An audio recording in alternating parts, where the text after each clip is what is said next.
The school had sent a lecturer to the national board to change the requirements to study fashion because of me. Ejiro Emostafiri has built a fashion empire. She has turned creativity into a business powerhouse. I didn't do the required subjects to get into art school.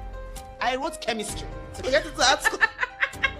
Building her passion for education and how she continues to empower the next generation of fashion entrepreneurs. She was the worst student in her class. I took her, I trained her, she graded best student. And she left in 2017. I lost all my team. One person was a cancer. This girl, her plan was to end me, but it did not work. You were going to set her up. Her severance package was to set her up on a business with a client, Guaranteed. a sure client. I looked at her and she looked at me and she eyed me. What? She was something. That was evil. How did you get out of this? That's powerful. Fashion wasn't just about aesthetics, but about storytelling, sustainability, and cultural preservation. From winning multiple global awards to becoming Nigeria's drip queen. Signatures are gifts from God. It's not something you just pick along the way. There's no there. The word is success. Success is... I love it. Hi, Ejiro. Hi, Bola. So tell me, how did your journey into fashion begin? Accidentally, I would say, and also purposefully. I was always going to be a medical doctor, at least from when I knew myself. My parents always said, you're going to be a doctor. And just because I was academically bright and constantly won prizes, and it was just a given, since I was good in all my subjects, especially sciences and mathematics, by default, I would do medicine. And I okayed it as well. But then I found out early on that I was restless creative in primary school. I always had more fun. I went to a very interesting primary school. So we had odd subjects like economics, and we used to sew things. Okay. Geography projects, we would build planets and hang them. Okay. We always did things with our hands and went to the farm. We also had farm in my primary school. So I thought, okay, instead of this actual medicine, I like to be hands-on. I knew I like doing things with my hands. And I thought, okay, maybe veterinary medicine. It'll be a balance of both worlds. Why veterinary medicine? Just to be medicine and to be farming. Oh, I see. I won't have to be corporately dressed. I will wear shorts, shirts, and boots. I went to meet Flab. If you know his story, he's very rugged. My primary school was rugged. His son used to work in the school, so I just used to look at him. I had a crush when I was in primary school. Oh. And he would just have these shorts on and ride his truck. I'm like, when I'm a veterinary doctor, This is how I want to look. Ride a truck to work and just rush from one farm to the other, taking care of animals. That was my dream in primary school. Yeah, because I thought the only thing you could become was lawyer, doctor, whatever. The coolest medicine would be vet medicine. Nice. Fast forward secondary school. The love for things with my hands continued. In SS1, I always thought Greek was the next thing I'll add to medicine. By default, I doing Greek science and all the sciences. My Greek teacher was pregnant and she wasn't teaching. I was 13, 14, the rebellion time. Think you know it all. Yeah, no, scratch this. I retained knowledge by listening. I didn't like reading. Okay. But I loved consuming knowledge. So it was by listening. I'll go to class and everything they said. I wouldn't read, but I'll go to my exams and get a 1, a 2. Oh. As long as I listened. So when some people are studying beside me, I'm just listening. Once I've heard it, that's that. I didn't like actual studying, like reading. So she was not teaching. I'm like, what was I going to get in this subject now? Is this So go and read your Go and read. textbook. I'm looking for a free A1. And that's just how this thing I was uncomfortable with. I could have just doubled down and read or done something about it, but I just said, I'm going to leave this class. Remember that Greek was my next best, apart from Fikemba, which was not even fun. Fikemba is science, physics, and biology. I loved it. I was particular about it. Then I didn't know that was just God. You know how it makes you uncomfortable sometimes. Yeah. Just nudges you like, move this way. So because of that, I went to clothing and textile. I left Greek. I went to look for something else to do. I went to food and nutrition. I was in an all-girls school, Queen's College. Food and nutrition, as you can expect, was full. What else would I do? Remember at primary school, I liked to sew. I just moved to clothing and textile lab. This science, the class was empty. That was the smallest size class, vocational subject. I joined and I enjoyed it anyway. Teacher was very wary. Science, what are you doing here? I'm like, I like it. Okay, I give you 1 week. If you're not serious, I'm going to kick you out. As God will have it, my first day there, We went on an excursion to Yabatek. I was super excited. I was leaving school and I land Yabatek, School of Art. It's interesting. You have sculptures everywhere. Okay, what's going on here? Then we moved upstairs to the fashion lab. I knew that I'd met my future. My grandma was a seamstress. I loved picking out my clothes. If I didn't have the right clothes, it was a bad day. I didn't know that those things meant anything because no one ever said your future as fashion or dressmaking or clothing. Until that day, it all clicked somehow. I call it my aha moment. I was in SS1. I have a picture of it in Yabatek in the office. Oh, really? They were talking to all of us and I was on the table. Like, this is it. I could Interesting. see my future and I couldn't tell anyone. Why couldn't you tell him? You were supposed to be becoming a doctor. Now you realize that you're going to be sewing clothes or designing How clothes. old were you I was then? like 14. What class? SS1. And you still felt you couldn't tell anyone? Like, Couldn't oh, tell anyone. oh, from our No, like, sewing class, they took us to Yabatek. no, I couldn't It's tell so anyone. nice. No. Especially considering that was what your grandma also did. No, I couldn't tell anyone, not even my friends. I was in an elitist school. Everyone there was looking forward to traveling abroad to becoming a doctor, engineer, lawyer. And the next best thing that was coming up was computer So how science. do you now say? So how do you say fashion? What are you talking about? At that time, maybe popular fashion designers in Nigeria were like 2 or 3. They were not mainstream. Like now you ask kids, popular Nigerian designers, they can tell you. Back then, only people that had eclectic parents would probably know. Appreciate it.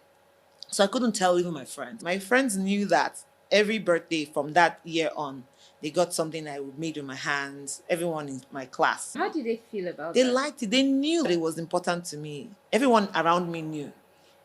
But You just never it wasn't said a conversation that could be had. Had. That I wanted to go Wow. to fashion school.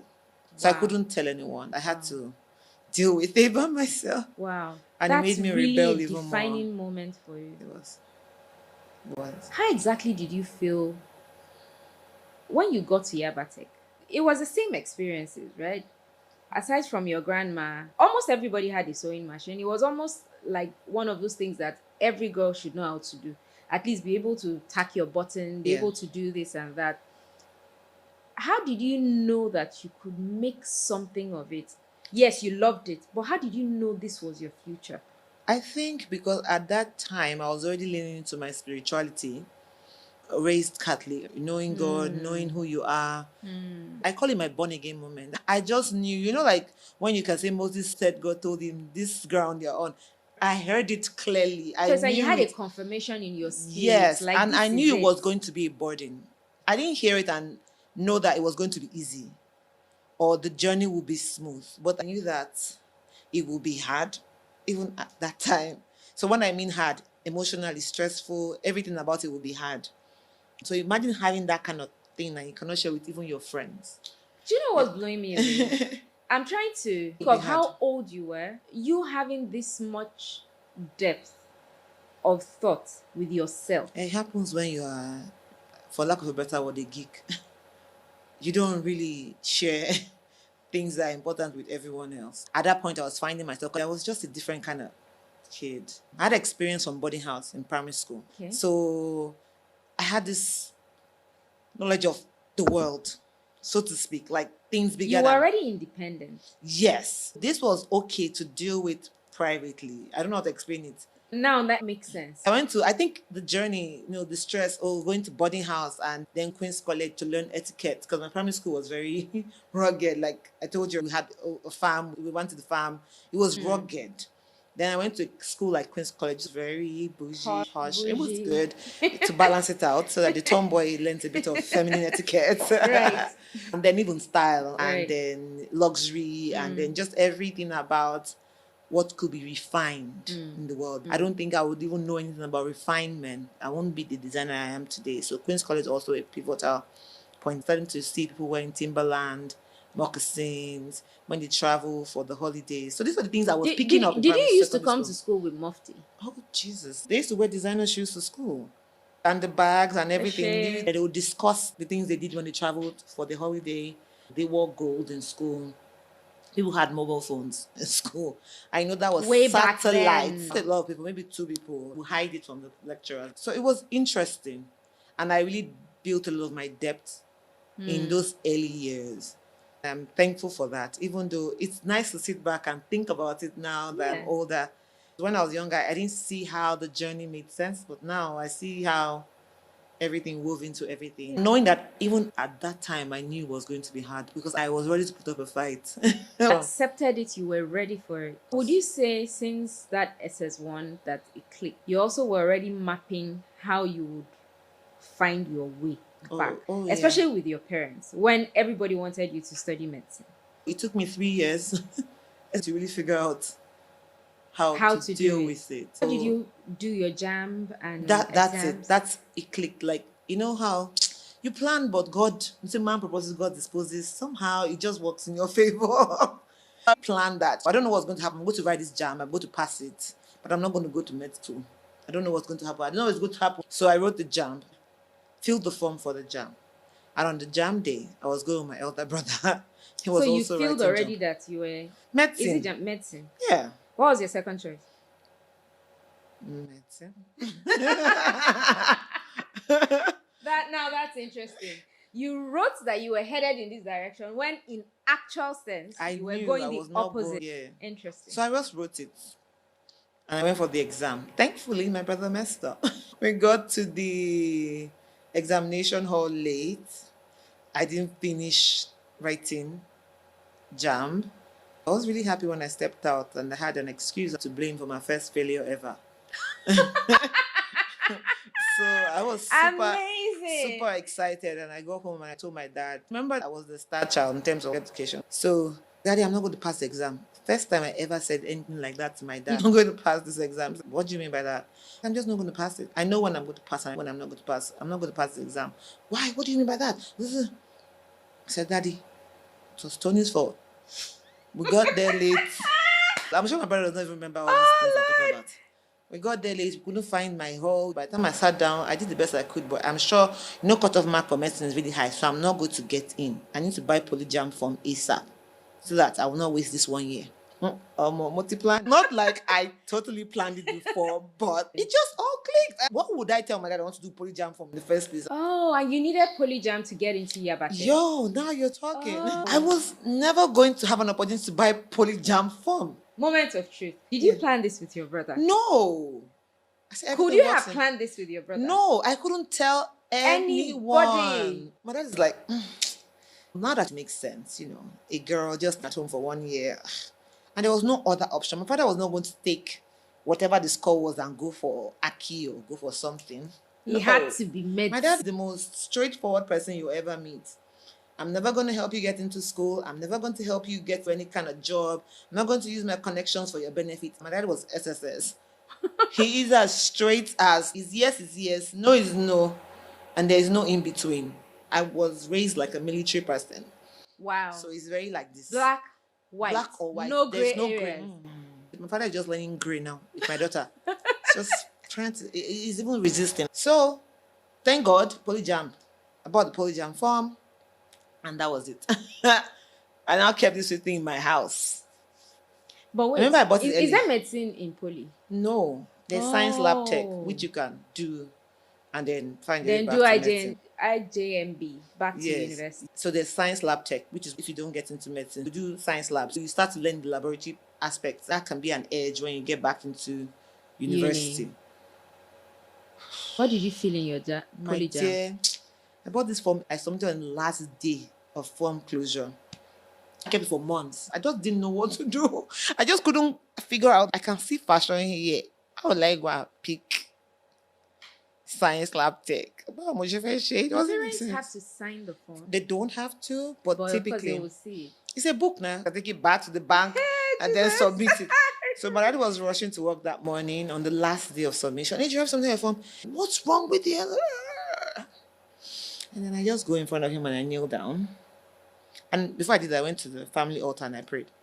I just went there and said, Daddy, I'm going to disappoint you. Boy, today. What's this? I'm my parents thought I was like an Emery or something. What's it? I'm late. I'm like, I'm not going to fail science lab tech. Then I fail engineering. I'm not going to fail engineering. Then he stopped. What do you want to do? Is this going to be architecture? I'm not going to fail that either. What do you want to feel? I'm like, want to feel fashion. All the while, everywhere went silent. But I was like, Ejiro, I know you will not disappoint me. You are my daughter. Fill that form and submit it today without fail. Carried his big face and it was out. Thank you. Anyways, I then went to the altar again and I prayed. I went to my room and I filled fashion and I submitted it. I had a cheat code. I was a science student, so to get into art school, you need you need some art. art subjects. I didn't have any art, so I think they messed up. Is it funny stories? I think they messed up in the printing of that booklet because there's another course called polymer and textile. Okay. It's a chemical course, how to make textiles, fabrics. Right. So the requirements for the polymer and textile, including chemistry, they put it inside the same That thing. error was just for you. My sister. So they put the one subject. So I wrote chemistry to get into art school. So I didn't have any arts. I didn't do arts in senior secondary school. I did arts in junior secondary school. Just clothing and textile, Wow, which was not wow. a jam course. They wouldn't put it in jam. Yeah. I did sciences. Normally, into you would art have school. done literature. Art. I didn't do the required subjects to get into art school as my jam. I sure did this. Wrote it. It was all in my favor. Remember what I said? So I wrote it and I submitted it and I went to the jam day. I wrote my chemistry, all of that. And then left it at that and continued my life. Went to jam school. Of course, this medicine that we have been planning since I was born. It has to come to life. I was back in jam school and they printed results in the papers. So somebody in my church, my dad's friend from Christian Men's Association, something like that. Hey, Amos, your daughter got into our school. My name is my name and my dad's name, Ejiro Amos Tafiri. So Amos got into your school. My dad knows he's an artist, of course. This man is an artist. He's the head of art department in Yaba. In Yaba Tech. I was like, you don't know what you're saying. She didn't get into your school. She got into Yaba Tech, but not your school of art. I was like, no, Amos, your daughter got admission into my school of art. My daddy was confused, so he came home raging mad. Like, remember, I'm the apple of everybody's eye. I don't mess up, I don't misbehave. I'm never called for any disciplinary thing all through. What's going on? My dad was so angry with me. He wouldn't see me for days. I just kept quiet. My mother told him that this child has been rebelling and she doesn't rebel. I think we should just calm down. Like, what's going on with her? He said, okay. Went to the school. Said, go register. She's not going to do it. Like, don't worry. She was writing jam. Let her just get this thing. At least she's a girl. Thank God for mothers. Nothing is lost. She didn't understand me either. Don't thank God too quickly. No, but at least she found a way at that point. She was like, it's so now. She made clothes for her children, her husband's clothes. Thank God, I beg. They just followed me to the Yaba Tech to register. I had all sciences. Everyone that saw my result thought, are your parents alive? Do you need help? It didn't make sense. Even going to Queen's College, because you need a reference letter from your school. So even going to get a reference letter from school, my teacher was telling me, it won't give you. You're wasting your life. It was like straight A's. You're going to fashion. We won't give you. I'm standing with my mother. My mother is beside me and asking, are your parents alive? She'll be alive? Going, Are your parents alive? My mother will just put her face in her hands and be like, oh, you only. You also disgrace me. She's not only rebelling, she's adding disgrace, joy. Wow. And I'll be like, no, this is what I want. They just kept passing me around. And I was 16-ish. Remember, SS1 was 14, 15, 16. So just before I turned 17, I was getting to Yaba Tech. And they were just passing me around. Come and see this girl. And then somebody thought it was really good. By the time I got, they were excited. I just keep telling my story all the time.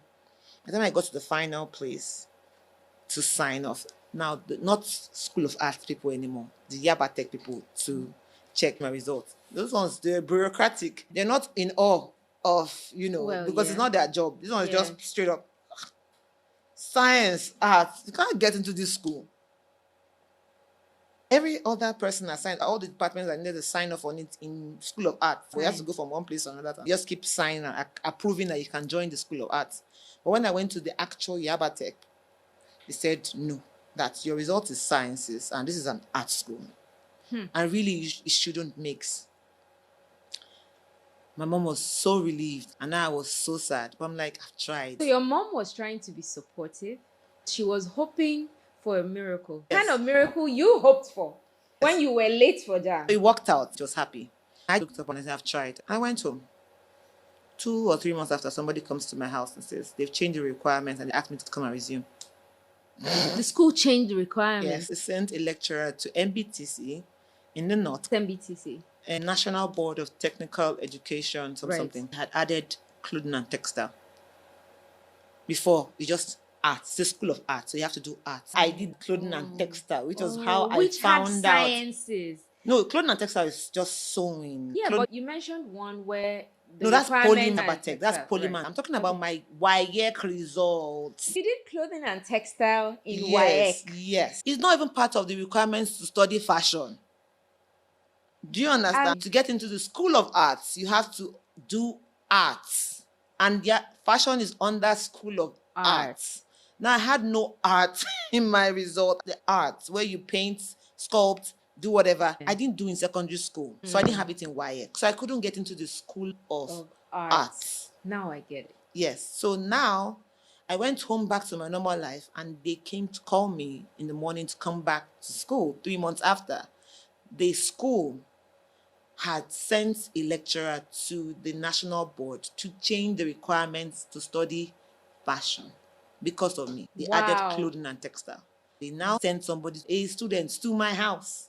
Remember, we didn't have mobile phones. I don't want to tell my dad because they already knew that my parents didn't want me to study fashion. They sent a student to my house. I was sweeping, doing my chores. When she came, Sandra, I was Sandra.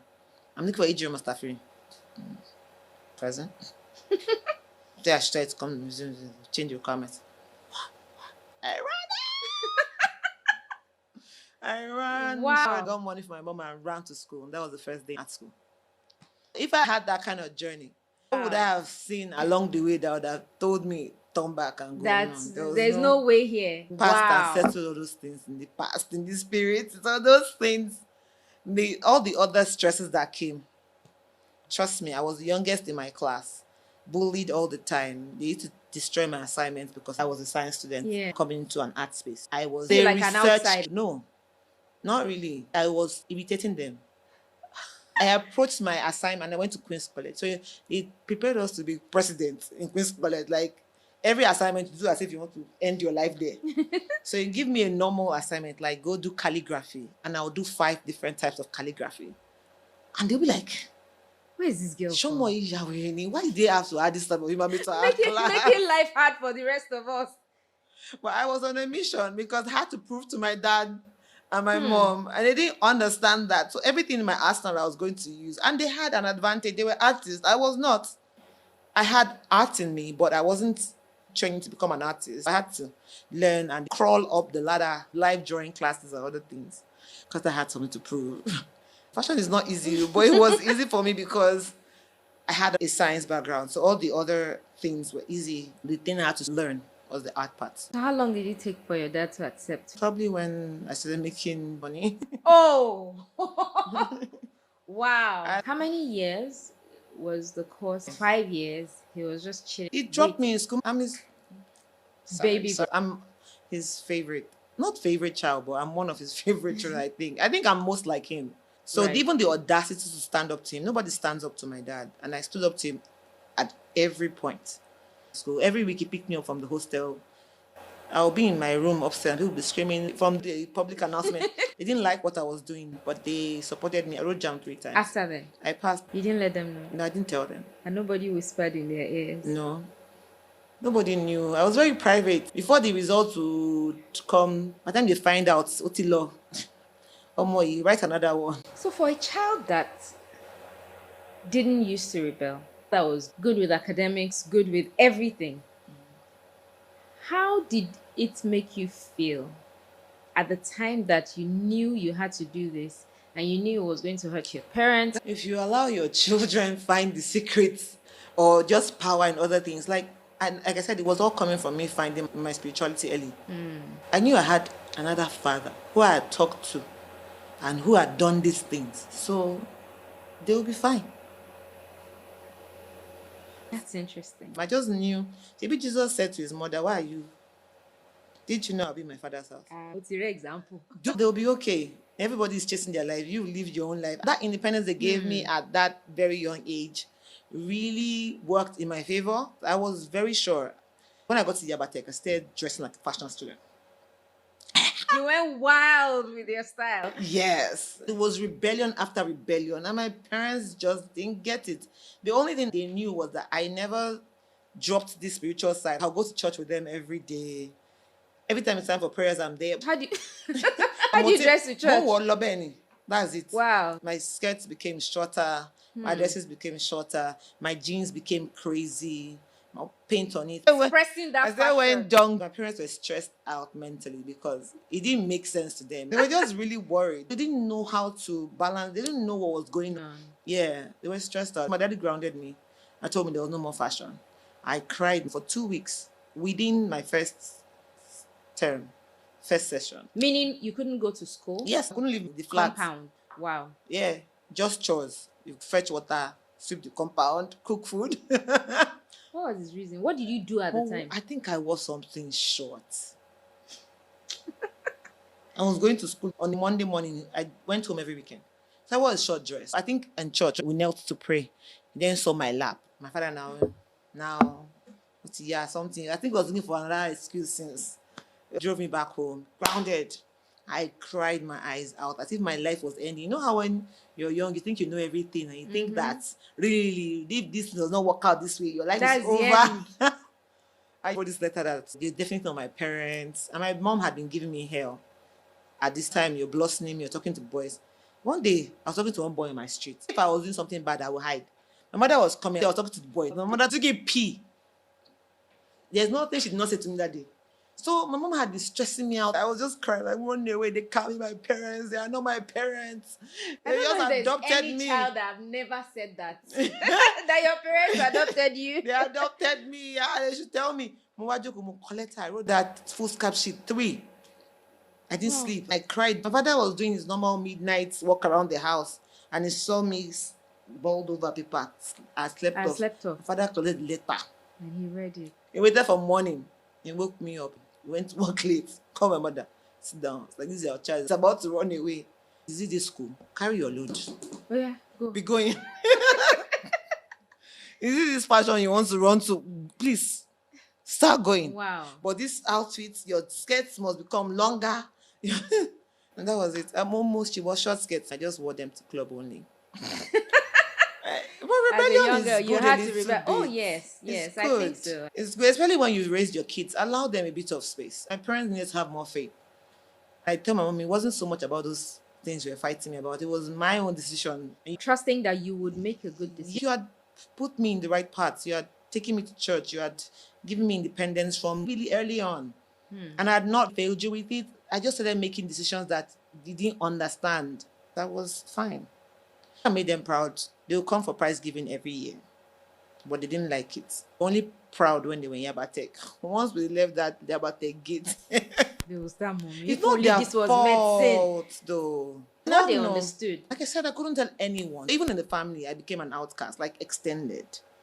In church, everyone sniped at them. Their friends laughed at them. I was really a bright kid from primary school. So I was supposed to go to gifted school, Suleja. I was supposed to be Nigeria's one of, but Yeah. you can imagine having that trajectory. And then all of a sudden, the child chooses the very... Passion. It was just it. And I'm not sure. I don't know what it is, but I know it's God's plan. Somehow. Clearly, because at every pivotal moment, it feels like a miracle. It's a story of an outlier. Absolutely. So when I got into fashion and people ask me, Junior will succeed, I'm like, of course. I just have that complete knowing. I'd done the work. I had studied. I had interned. I had gone through so much to go through this. I'm So curious. succeed. You're known for drapery has become your signature style, right? Pretty much. Did you find this while in Yabatek? Yes. Or so you had decided from then that it would be your signature? It just- or how did that happen? You know, signatures are gifts from God. That's how I'll describe it. It's not something you just pick along the way and say, this is what I want.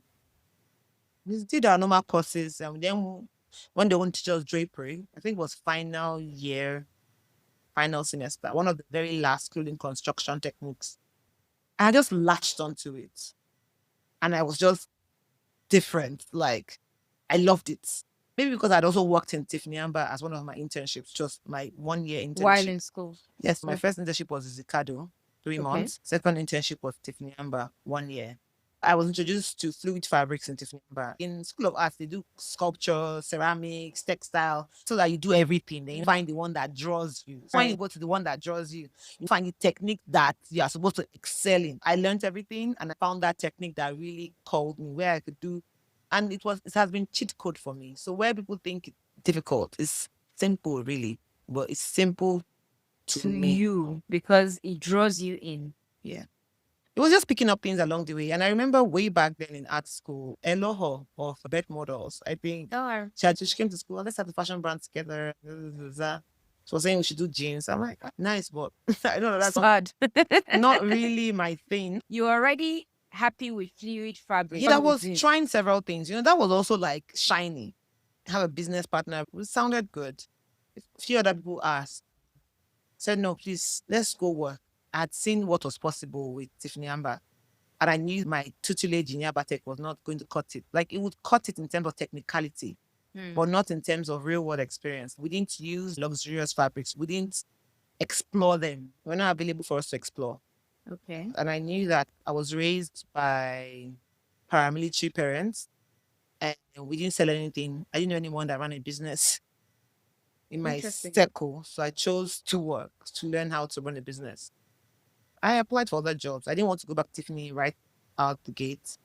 So I applied for 2 other jobs. I ended up working at Africa. They said I didn't pass my interview. I did a 3-day interview and the final result was that I didn't pass. Only 3 days. You design, Okay. you draft, you takes time. I went through it. I did it religiously, 3 days. I had one where they gave me my managerial position right at the bat, first job out of school. I applied for 2 jobs. The other interview took longer. I poured my heart into it, like writing an exam. The final result says I did not pass. I was not qualified to be a designer. At that point, there were 2 designers from Yabatek that were working there. And I knew what they graduated with. So I was wondering, did I do something wrong? Maybe I'm just not good enough, which is something to learn. I took that job with less pay, 25,000 naira. The other one was 40,000 naira. So I took this 25,000 job because I didn't know Because you felt there was something to learn. Yes. So, but within 2 days, I became a designer. 2 days. What changed? How did you Nothing. suddenly become a Nothing. designer I think after failing? I don't know. I think maybe maybe like I said, everything is God's plan. Maybe the production manager was threatening.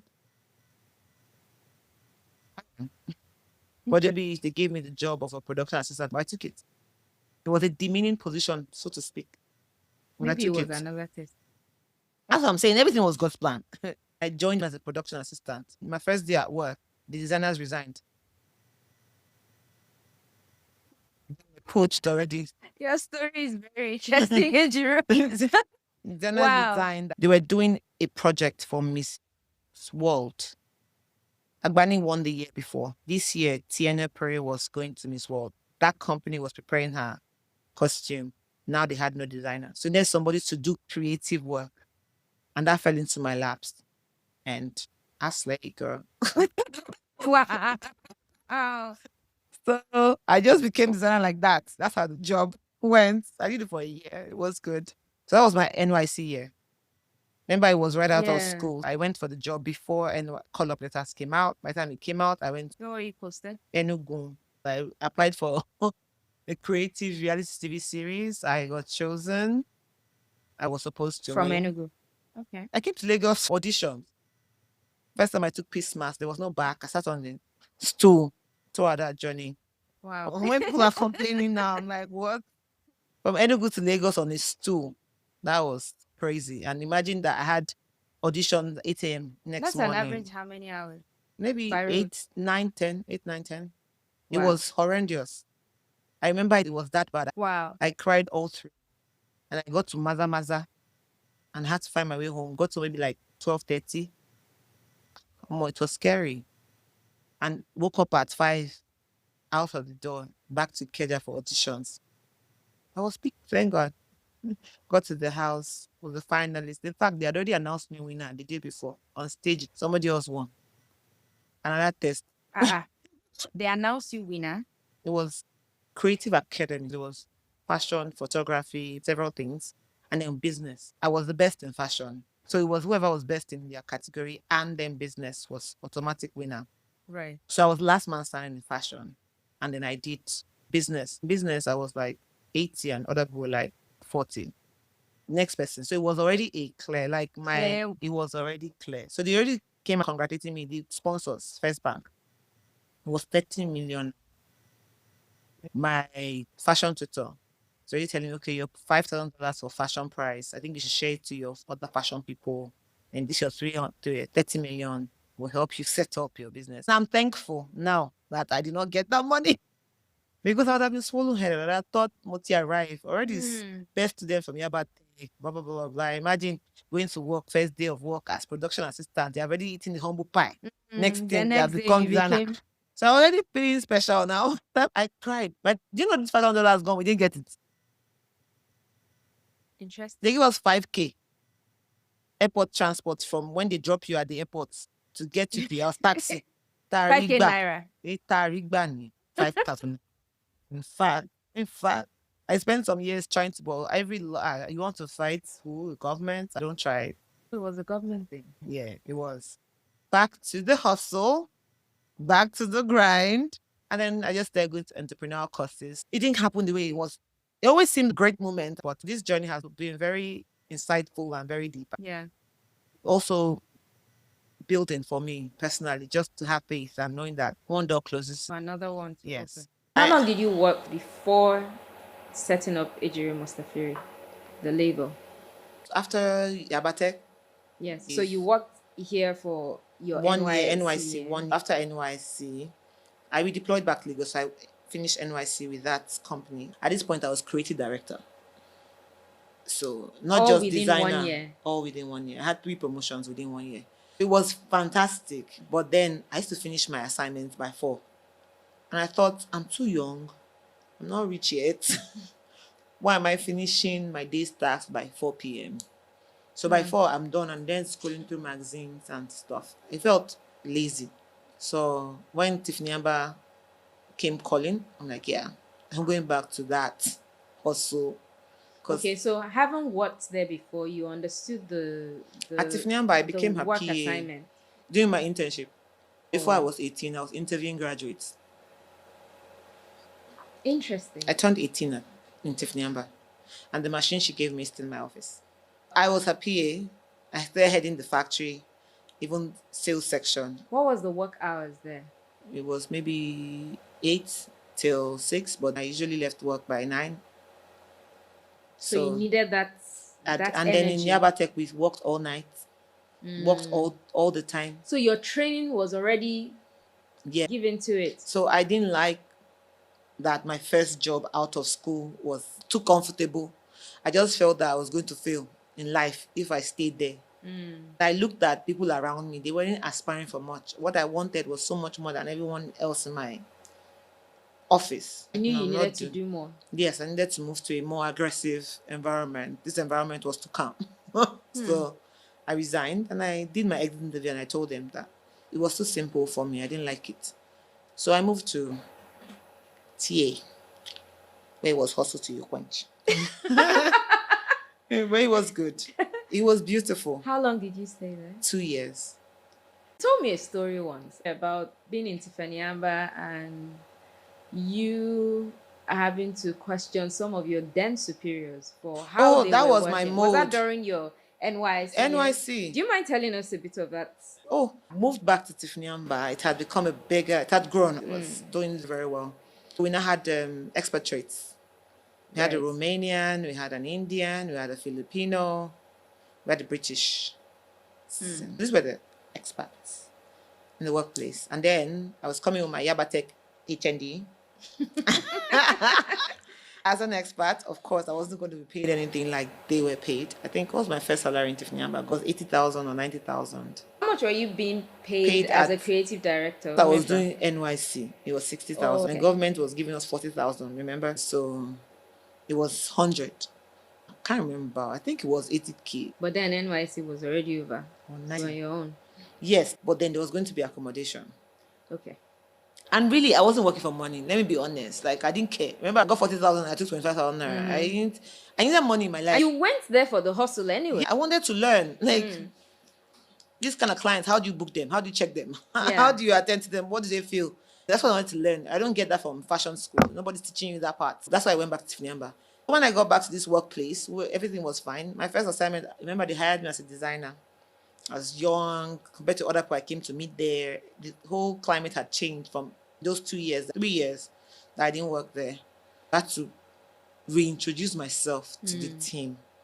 And they gave me this project. My first project was the box suitcase of Mrs. Fashola's clothes. She was first lady then of Lagos State. And they had ruined her clothes. So my boss definitely just gave me the box. They were already made clothes. They were not ruined. Fabric. No, made clothes. Interesting. Ruined. They wouldn't fit. So I just asked, can I take measurements again? So I got measurements. And I redesigned. And I gave her to approve. She approved. Told the storekeeper to give me access and introduced me to 2 tailors to work with. I know I was very small in their eyes. I was very quiet. So I quietly just said, and I could speak Yoruba. I speak Yoruba really well, of course. You heard me listening. They didn't know that. So I just kept that part to myself. That's people working there at the time. They just like, they're just talking all kinds of things. I just kept quiet, put my head down, drafted, cut. And I went to meet the man. Good morning, sir. So they say you're going to work with me today. Please, I'm just going to give you stuff.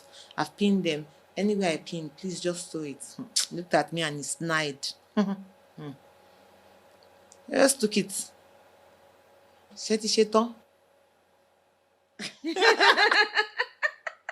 The shock on their faces. The whole office went silent for the next 2 hours. Everybody just concentrating on doing their work. They knew everything they had said before. Yes. And by the time we finished, everything was perfect. So the guy, everyone just had respect. So that was how I end. God always prepares the ground, sends this task ahead of me, impossible to do, and then gives me the code. I just knew what to do and I did it. And then it worked. And then I went to fit Mrs. Fashola with my boss, and everything was fine. She asked for my name. She was already angry the first time. I saw the designs were different and it worked. Looked at her, looked at the kind of thing she was. She was a simple person. She didn't need too much. She's not going to wear tight clothes, fitted. So they were nice and she was happy. A beautiful relationship gained. My boss happy with me, and then everybody in the factory Now has respecting. respect. Those 2 years, it was tough dealing with those people. Some of them were badly behaved and having to deal with all of that. And I was so particular about, I am here. This company must blossom and everything must be next to perfect. So when the bosses are saying things, I'm like, no, it's not going to happen like that. I remember this one time we had customer stuff to deliver and they had accommodation for the expatriates, some of them. I had to go home with the office car. I'm like, no, you're not going anywhere. Mr. Driver, you can't move this car. Why? Because why Was would the office car for everybody? It was to deliver. It was the office car. So me that I want to deliver customers' clothes, you want to go home. How? Oh. When you are leaving me in the office. I said, if you must leave, take Okada. I was their subordinate, by the way. I said, if you must leave, take Okada. It's not far. You're just going to Oniru. Where was the VI. office? This client's clothes that is for all of us. When the client pays, it's all of us that are going to pay. So you're not going anywhere. What do you mean by that? I said, do you want to call the MD? I always challenged them. One time I say, but I'm white in my country. I'm like, you are what? I said, you are Cora. Have you heard it before? I am naughty, but I think a lot of it happens in my head. When you press that button, Just comes pouring out. The filter goes off. Oh my goodness. Amazing. Most of them left me in that company. They couldn't cope. Because they had You so became many their issues. pain. Yes, but they were not delivering now. They're hiring all of you from different countries and we're still doing rubber work. We're supposed to be growing, not doing rubber. Like, the good thing was I did my job well and they couldn't say those things to the boss. So these are things they did at the back. Have 10 cigarette breaks, 20 cigarette breaks. There was one time they hired somebody new, another senior designer. She had gone to Central St. Martin. But she came to work. She was technically sound, but she couldn't be productive. I went to Yaba Tech. I know the ground hustle. I have a collection to deliver on 20 pieces. She's going to be struggling to draft one. I've drafted the other 19, finished the clothes, packed it in the box. I'm waiting for her to finish. So it's not only book sense. We need street sense. We need hustle. We need everything. So would you attribute this training to your initial training from Yabatek? Yeah, everything. Working nights, the assignments, doing overnight. Right from Mayflower to Queen's College, excellence. And all those schools like Mayflower, Queen's College, Yabatek. You had a rugged, you were in boarding house, already difficult having in mind situation. your own, Yes, making your own decisions. Making the most out of difficult situations. We had bare amenities, very good food, but everything was bare, like military style. And you just had to make do. You didn't need that much to survive. You'll be okay. Healthy. Your brain will function at a high level. If needed, leaving that and going to a bit more comfort. I was able to survive and learn along the way. Then Yabatek came where I needed to deploy all of them. And then what I learned from there is how to deal with bullies, because I was bullied a lot in school because I was the youngest in my class. If I didn't, the excellence of my work would not show. They would always bring it down. Customers would be unsatisfied. We won't have top rate delivery time. We won't have good turnaround time because of all those bureaucratic issues. No, it wouldn't work. So I wouldn't allow them keep doing that if I need it. I said, I need to get bonuses. My salary is not plenty. So that was your drive? Yes. Because my first month I got bonus. Second month I got bonus. I'm like, okay, so if I do great, I'll get more than this 90K. Bonus. I need this bonus in my life, please. So I wasn't going to let anybody, no matter your hierarchy standing. No. That's also how I dealt with my parents. They were authority over me, but they were not authority over my destiny. If I needed to be tough with them, I would be, to achieve what I wanted to achieve. As long as I had things to check my decisions by. Does it offend man? Does it offend God? Does it disgrace my family? So if I answered all those questions and it was no, I was good to go. So you learned how to demand of life exactly what you wanted. Exactly. Without apologies to anyone, anything. And be willing to pay the price. While you were working at Tiffany and you were this hard, did you experience, think of normal office politics? Did they try to report you to your boss, plan for you, those kind of things? I already learned how to be, my journey was already nice and blessed. Primary school I was the prefect, secondary school I was the captain. Yabatek, I was head of several organizations and committees in school. And church, I was youth leader. So I already knew how to. You had experienced all of those things.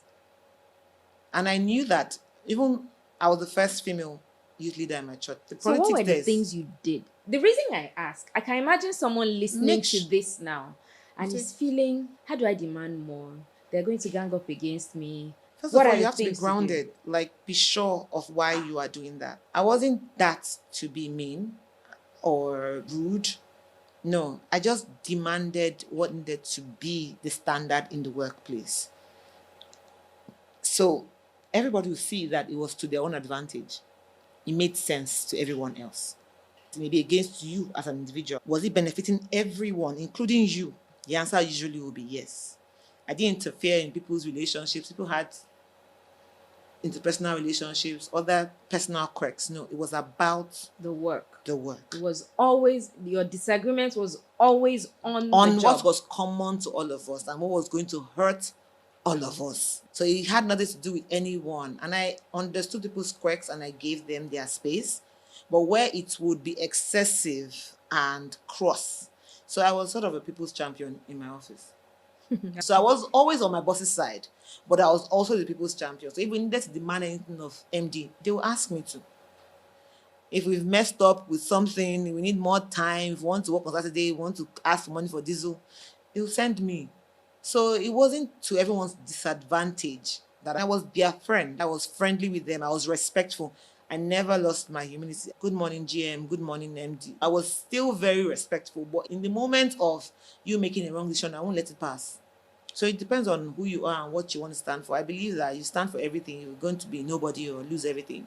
I want my time here to count. I want people to say this is who Ero was and this is what she stood for. I remember my dad, even though he got beaten several times for being exactly that way. So I learned quickly how to make sure that You don't burn the bridges just Right. because you are standing for straight. something. You're being Right. straight. Find a way to be straight and be diplomatic at the same time. It's tough being like that. Sometimes you really get burnt because your emotions get the best of you. You're not really looking at other things. You're not able to hold it. Especially when you start to feel invincible. It's a very dangerous feeling. I've gotten to those moments and I did get really burnt. But it's all good because you had to learn. If I didn't get burnt then, it would happen sometime in my future. So it's good to get that correction, especially since, like I said, I didn't have these experiences around my immediate circle Right. to learn from. Going into the business world or just learning how to build stuff, it was nice to learn and experience these things. In Tiffany Amber, I remain a legend, I dare say.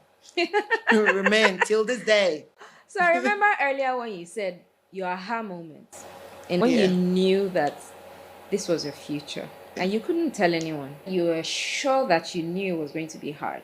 It wasn't going to be easy, but you knew it was what you were here to do. Time you started EAT or through the journey, what major challenges did you experience that almost made you question, am I sure? Or I'm sure, but I didn't know it was going to be like It's this. hard. I don't catalog challenges. I say this every time. It's one of the quickest things I forget. It's only a challenge while I'm dealing with it. Once we've passed it, it's gone. That's powerful. It's gone. But I think 2017. When did you start? 2010. Wow. Yes, So now. that's 7 When years. you started media company, remember? We started out at the same time. That's a long time. So we're like 15 Well years done. into this game now. So 2017. I mean, I was ready for the hard. I kept falling sick. It was okay. I knew that was what I was here for, prepared for. So it was okay. But I haven't built, I started to feel invincible. And everything was working out. I was growing. We had 3 shops at this time. I had 2 factories.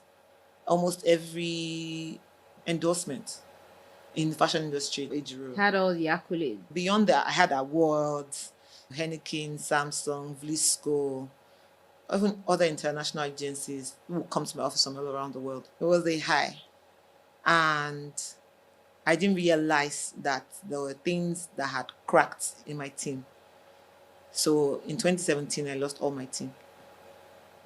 When you say you lost all your team, everyone left. How large was your team? Like 20 or more. And you lost all, every Yes. single one of them? Yes. How? Gradually. One person. I lost one person, and the person was a cancer. Wow. Yeah. So I had this PA who had even told everyone that we own the company together. She was your partner behind your back. Hey, my God. She had threatened everybody in the company. I know just because like the closest person to me. Was she there before the other 19 were hired? Some of them are even family. No, not necessarily. She was there before most of the others. She was something, and she raged and ravaged for a while. And you had no clue. That was evil. Like I said, you don't get to the point where you start to feel invincible. I knew that she wasn't all that. Everyone has their quirks. And that's how I see it. You don't don't throw the baby out with the bathwater. Oh, this person has this bad habit. But I didn't know it was anything like that. I didn't know she was telling anyone that she was the co-owner. I didn't realize that she had gone into all my relationships in the market and destroyed them. I grew my business taking loans in the market, not cash loans, like fabrics. Yeah. So that's how we were able to scale really quickly when opportunities started opening up. Give me fabrics. After I designed, I started doing like 100 pieces a week. I could go into the market and collect 5 million worth of fabric, 10 million worth of fabric, and pay over the course of 2 months. It was very good because I didn't have to touch the other monies. And once I sold, I was able to return. So it was win-win and a beautiful relationship. But by the time we started getting bigger, I started traveling more and doing other things. I wasn't going to market as much. Started forming a relationship with those people.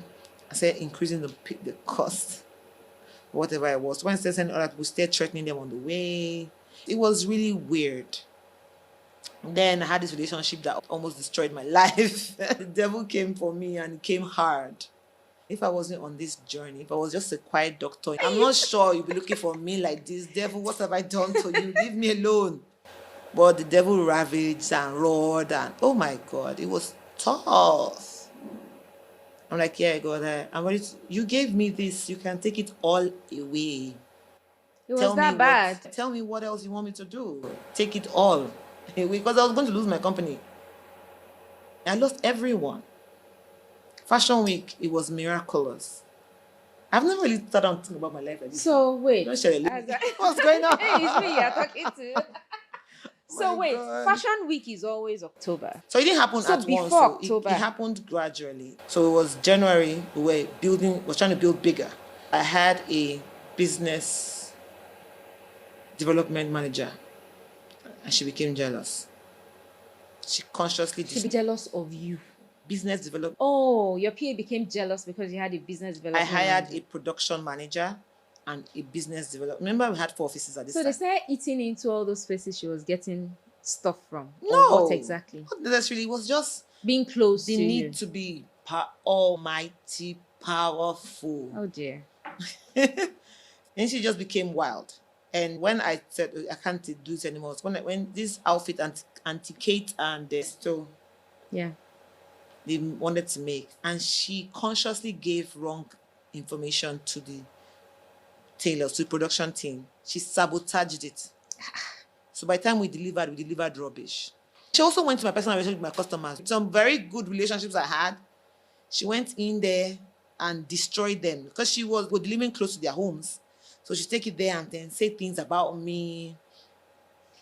Some things you can't really repair completely, but then to each his own. I'm like, I'm not so big on those things. I believe like what God wants to fix or what he wants to preserve, he preserves, and whatever is meant to go. If anyone who hears bad things about you and they're okay with it without asking you, they wanted to find your weakness or wanted to hear about you in the first place. I'm wondering why we even having a conversation about. She was friendly, and she knew how to enter people. And for lack of a better word, I won't say I've worked on it a lot. Before I say I'm a big person, some things you say they become real in your life. No more. Now I'm a people person. I write it on the board in my office so I can look at it and see it. I'm a people person. I like technology. Those are things I struggle with. When I enter the office, look at it. I'm a people person. Talk to people. You will not die. You will survive. Because I just thought she was a people person. She would handle that. It was a gradual thing. So when I found that out, I called her to a meeting and said, you always wanted to do fabrics. Should I give you 3 months salary ahead? Like, and then you become our fabric supplier. You'll be our mark. I didn't even know she was adding money. So I was okay with her even still cheating us. Let me give you money to be able to source fabrics and then come sell it to us. So you were going to set her up. Yeah. You wanted her to leave after you found out what she was doing. But her severance package was to set her up on a business with a client, guaranteed, a sure client. That's right. Or what was her response? Or stay and don't try sabotage ever again.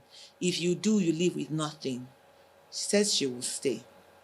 I was still in the office. By the time I was driving out of the office, I saw her on the road. I looked at her and she looked at me and she eyed me.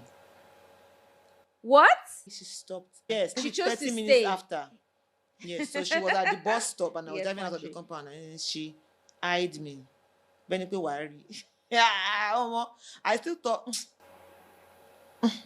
I swatted it off. Thank God the next day I went to pray because perhaps this would have been worse in my life. I went for a prayer session. So they were calling, my phone was blowing up. I was at this revival and my phone was blowing up. By 12, I started to check the phone. What's going on? She didn't come to work and they're having difficulty. I said, okay, handle it. Whatever you guys can do. Then she was coming. Then she said, I'm not taking the money and I'm not coming back to work. This girl, her plan was to end me, but it did not work. She went to my relationships. She was a Yaba Tech student. She came from intern. She was the worst student in her class. Nobody wanted to hire her. Like her first internship. I took her, I trained her. She graduated best student. Oh, so the internship you do while in school? Yes. She did the first one, the first 3 months. She did the second one. From her first 3 months, she became my staff. Even all through school, she was working and getting paid. She had difficulties. So from being the worst student, she got to mentorship. Also, nobody comes to my office, not the worst. All the ones that come in developmental delay, blah, blah, blah, they all come. And by the time they leave, they go to spill. It was tough. Maybe thank God for all those tough trainings, because I've been dealt blows in this industry. by different people, the industry giants, the people within my office.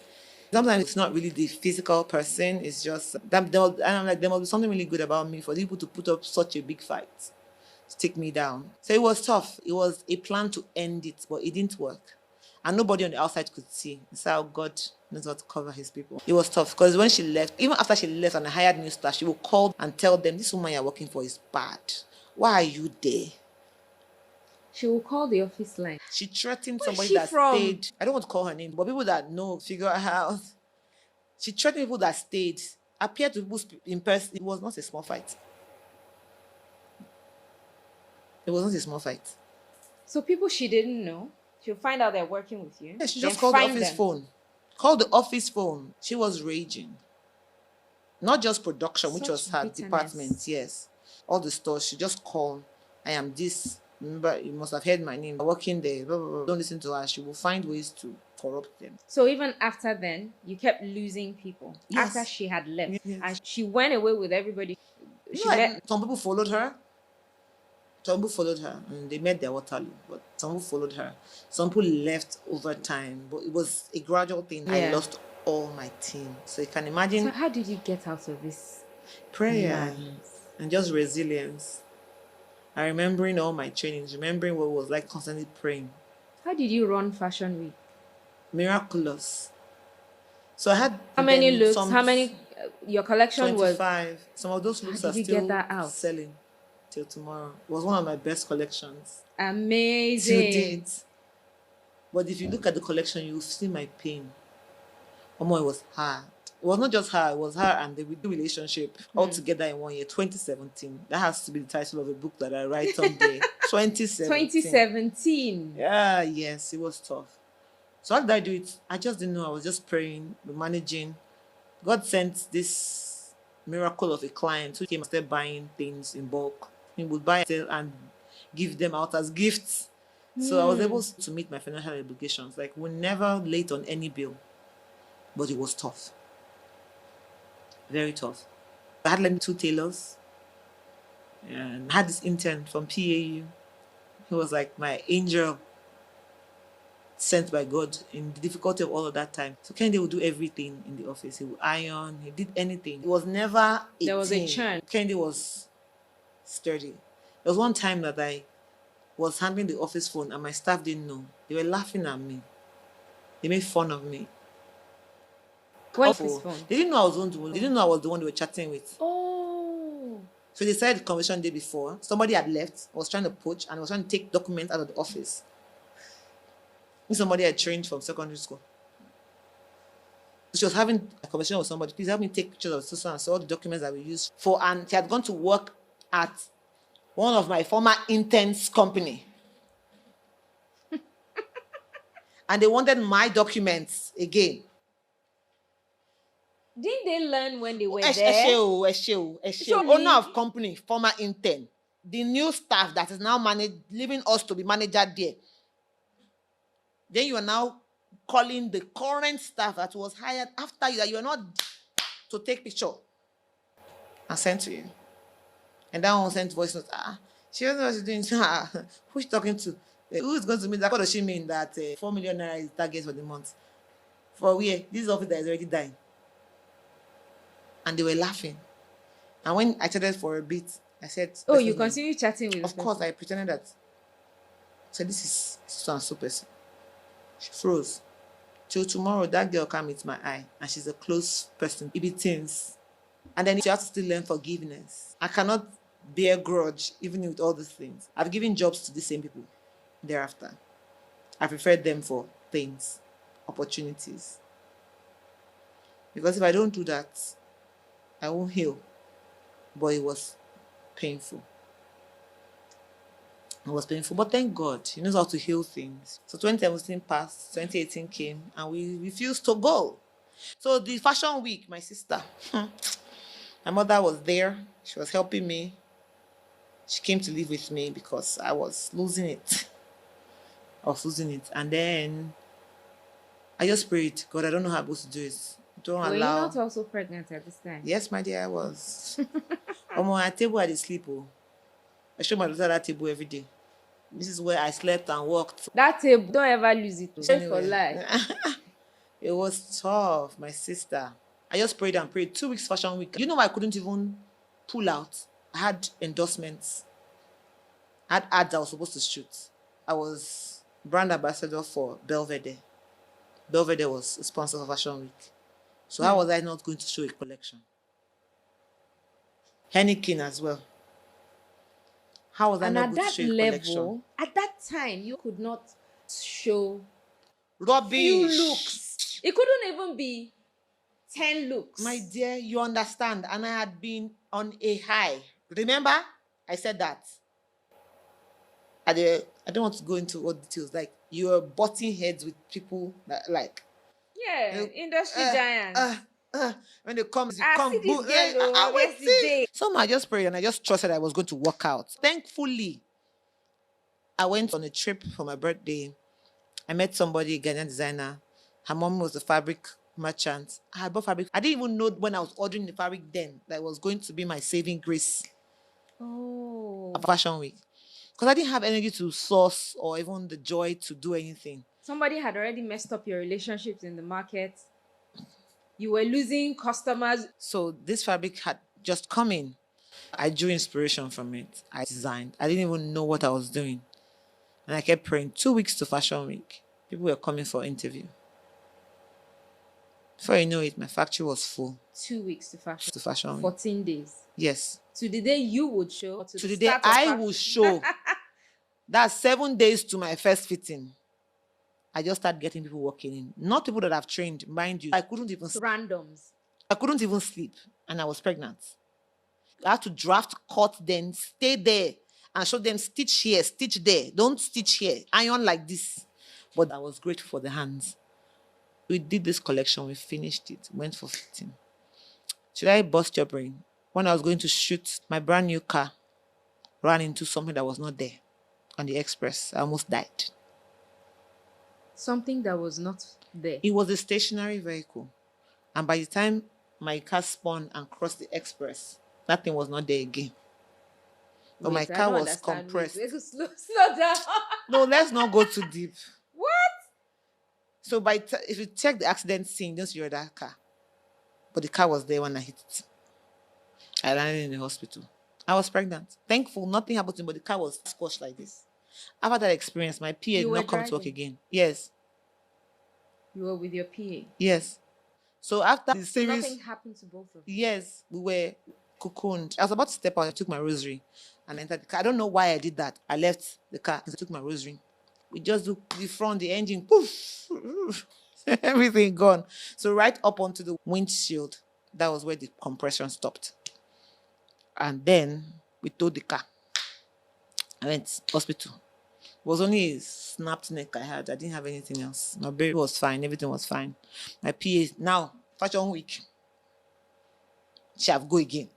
In this stress. And that was like 7 days. Yeah, not like she came, but from then I lost her. Like she was no longer, I think the mental stress of bad things happening, she couldn't take it anymore. I couldn't even blame anyone at that stage because it was just too much. The only person that did not go was Kehinde. I don't know how, I don't know why, but he was there. He was there. He was one shining light that you know God loves you. If this boy, raised by decent parents, is respectful, he doesn't mock me the way these other ones are doing. I held on to that. Wow.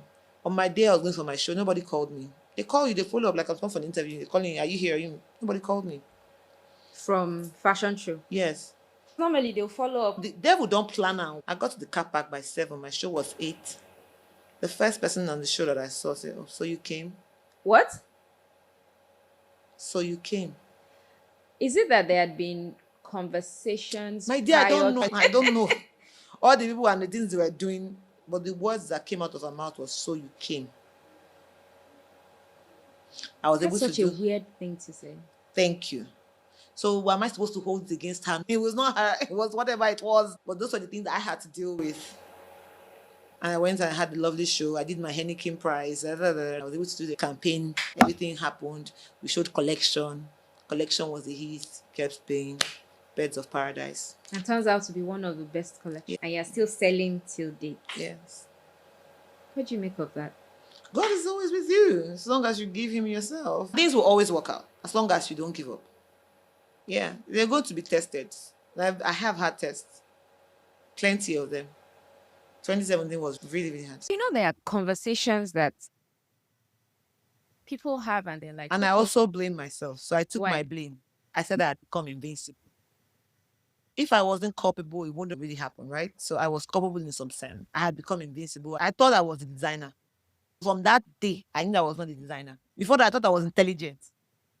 The intelligence failed me. Everything I knew failed me. My family, everything that was normal, that was in this life, everything failed. It was a very beautiful thing that happened to me. As bad as it was, one of the best things that happened to me in my life. That difficulty, 2018. As difficult as it was, there was a customer that came in and packed up my whole shop in Ikoyi for 3 days. What do you mean pack up your shop? She packed it up, my dear sister. Because Packed all the clothes there? Yes, she stood outside the door with her security and a driver, and she was removing the clothes and giving them. My staff stood on the side and they were helpless. I don't know why they were helpless. I don't know what happened to them. The reason was I didn't pick her call. Even though that was her reason. 3 days she didn't bring it back. She brought it back, threatening me to do my worst. I still had to do her job. At the end of it, she was planning to make a dress for her daughter. So I made that outfit, even in this thing. she came to my store. Yes, to an empty store to fit. The girl came boldly. The man didn't come with her. She came with her driver and security. She came to my store that they had packed all my... That her mom had packed up. Yes. That was really a do your worst. And she kept telling me, do your work. And I almost went to the police. And I had gotten to the point where I was feeling invincible. I had this financial advisor. I said, just built a name out of nothing. Don't do anything. You always talk about how you speak to God. Let God fight for you. Do her job. It was hard, but I did it. After 2 days, she returned the clothes. After you delivered? Bola, me later, I want to show you. Things started getting worse. And then I had to give out everything in the store. I had to remove everything from the store. So it came back and they stopped selling. The Ikoyi store stopped selling. For a month. Because they hear me, I didn't first of all understand. Because we had orders that were still... After a while, I realized the financial number. Something is not adding. So you realized clothes weren't leaving the rack? Yes. People would come fit and take their order, but clothes weren't leaving the rack. So I had to do everything. It was a very bitter pill to swallow. But I had to pack it up. Give it all out. Start afresh.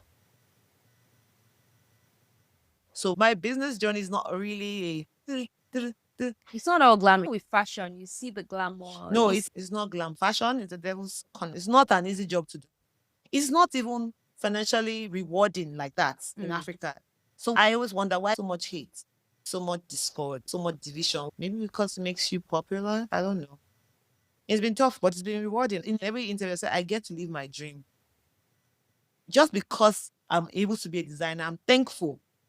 The whole world said it's not possible, you can't do it, and then you're able to become that and become successful at it. Yes.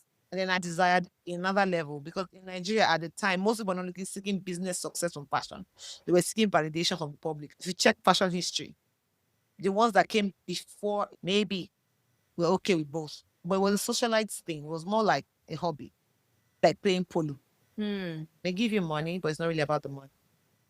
Fashion was a bit like that in Nigeria. You may not make money from it, but you get popularity. Everyone will applaud you. But me, I need applaud me, then reward me. Because we need to live and survive. So even where I approached fashion from the beginning was against the regular fashion playbook because I didn't have what people typically came into fashion with. I relied heavily on my talents, my intuition, and then just pure hustle. And reading between the lines and finding the gaps and filling those gaps. That has been the staying power. And then just resilience. As I'm here today, is just not giving up. Not that things didn't go completely bonkers or didn't turn upside down. The resilience is trust that if God sent me, He has backed me. So every time I say, I die here. So even if you pack up and go, I'm here. And the people that are sent will be here. We're not going anywhere. No fear of starting over me. You've had to do that multiple times. And the beautiful thing about it is never shown on the outside. Oh, it's never shown that you started over. That's the point, darling. Never. So for you, it feels like the end. To the outside, it's just a continuous. Though some people that actively, they will know. Because that was their Those that opportunity. actively worked. I want that it to worked at it. they will know. I heard it is shared, but it's never shared. And It's never never shared. I love it. I love it. I love it. Let me ask you a few rapid fire Please do, questions. so that I can go. Yes. What's your favorite piece of design that you've ever made? I think Oleku dream dress. I would easily say Dija. So in recent times, of all time, will be Oleku. In recent times, will be Dija, because Dija was like my. Give us rebirth. a random number. How many pieces of Oleku have you sold, and how many pieces of Dija? Dija, maybe over 5,000 by now. Oleku about the same or more. At It's the hard point, to I was pick. selling That's about fantastic. 100 Olekus in a week. In a week. Was Oleku done in 2017? No, 15 or 14. It was my first Yeah, I second remember the collection. silk. Second collection. So that was 2011 or 12. I still sell it. Fantastic. I still sell it. Over 5,000. Dija is the one that, God has shown me mercy. It's a hot number. Yeah. Yes. What can I get? Dija paid for my house. Amazing. Dija has been a blessing. That's like God's comfort. After everything you've been through. Yeah. Fantastic. Just showing you that lean into it, you There's still still a got place. it. Like this, just lean into it. I love the story. It's beautiful to hear. It's comforting. It's inspiring. Which global fashion designer inspires you the most? In recent times, I don't think I have any, but one of all time, Alexander McQueen. Interesting. This should be fun. Describe your entrepreneurial journey using one Nigerian slang. Omo. Oh. Oh, I like that. Okay. What's the best advice you've received in your career?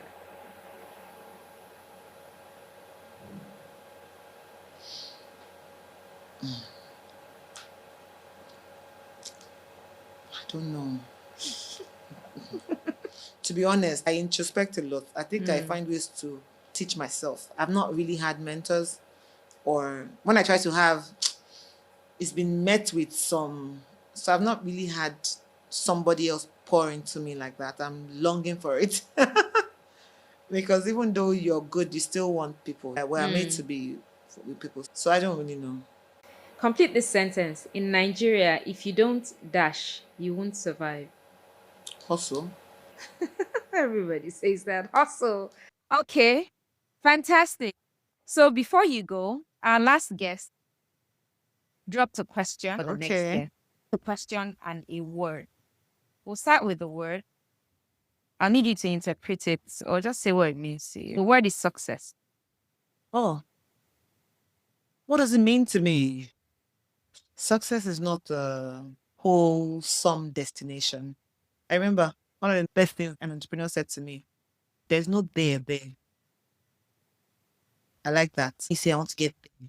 It wasn't like that. There's When no you get place there, called there. you still want to get there. Yep. So there's no there. So I would use that now to define success is a pocket of wins.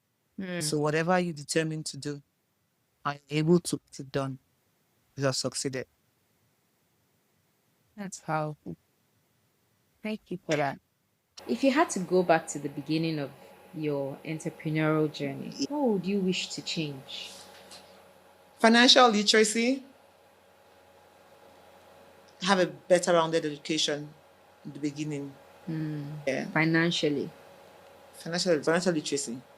I don't think it's something that is really taught in Nigeria. I think that everybody just expects everyone to know it. Oh, Bonnie. Everybody should know, but I don't think people know. You don't really know. Most people wing it. And Then now- you find your path, your balance yes, somewhere. but it would be nice to be taught, maybe even as a course from primary school through secondary school. it would be helpful so that you have the tools, you have the knowledge, you're not winging it through life. Just Makes that. sense. Makes sense. There's a gap there. I agree. Quick question. Where are you from? Where am I from? Yes. I am Lagosian from Delta State. From Delta State. What language do you speak? I speak Yoruba. Okay, so in Yoruba. I want you to say a phrase or a proverb that explains your philosophy on life or business. My philosophy Of course, on you life. interpret it. Yeah. Ṣe sí ọmọlàkejì rẹ bí o ṣe fẹ́ kán ṣe sí ẹ. That's just my philosophy on life. Do unto others as you would that they should do unto you. That's beautiful. Thank you. Sacrifice. I don't think this part is spoken about. Everybody just assumes that success is adding A and B together.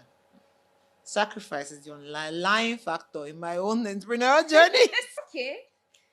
Thank you very much. You've just heard Ejire Mustafiri's story. The resilience, the successes, the wins, and the fight. What idea are you staying on through and through? Remember, real stories, real strategies. That's how empires are built.